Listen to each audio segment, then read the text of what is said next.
It was a nightmare. That is one U-turn I wish I never made. It really changed my life, dramatically. No, he's not a criminal. He's a law-abiding citizen who our country asked to go fight 2 tours to Iraq.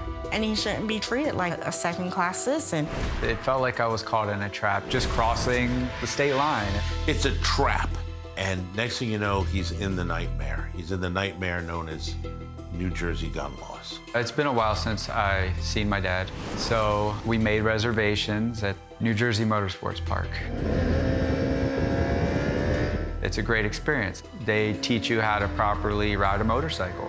So I was in my truck, I had my motorcycle in the back. Our hotel was on the racetrack, and I mistakenly passed an entrance. So no cars, it's 11:40 at night.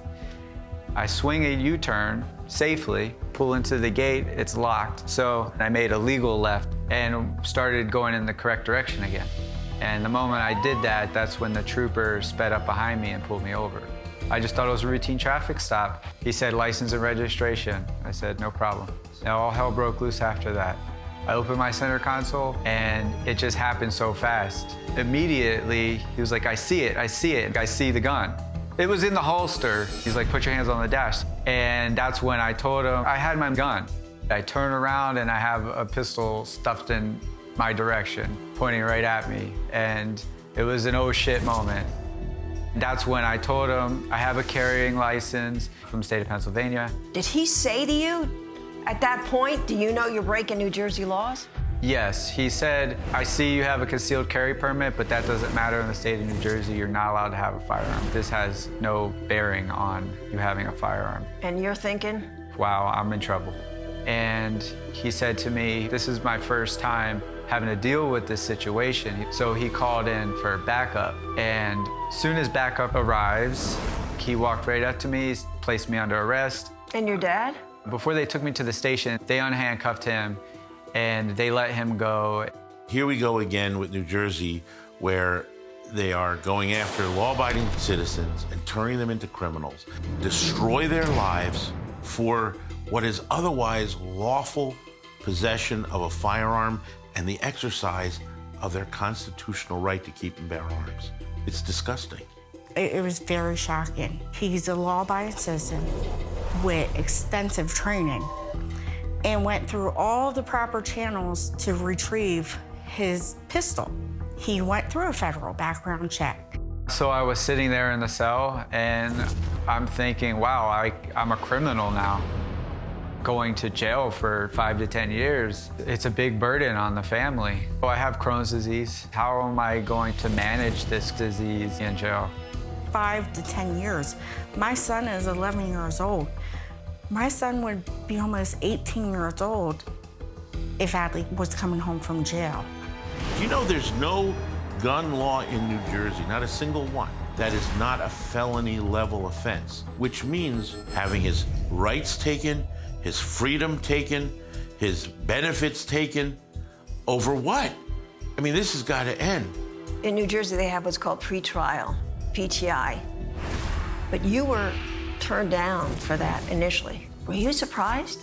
Very surprised because I met all the requirements. He was absolutely the ideal candidate. Everything he did for his country, there was no violence, he was cooperative, no prior convictions for anything. PTI is that chance that you give when you make your one mistake. But no, they were just gonna play hardball. They denied me. Did the prosecutor offer you a plea bargain of any type? The plea was no jail time.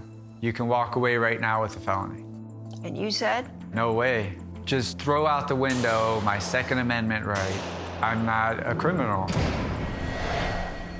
But then you got a call from the prosecutor, and he has a change of heart. We had filed the appeal. We were going to go to court to fight to get him into PTI. And then you, Ginny Simone, you requested the court that you could film the proceedings on this case. The day it was approved, that day I got a call from the prosecutor saying, oh, we're reversing our position and we're going to put him in PTI. Really, the credit goes to you, to Ginny Simone and NRA News, because you push them over the top. Mainstream media won't follow this case, but thank God you did, because you made the difference. A public spotlight could be placed on this injustice. I feel very relieved. I'm ready to put this behind me. All the charges are dismissed.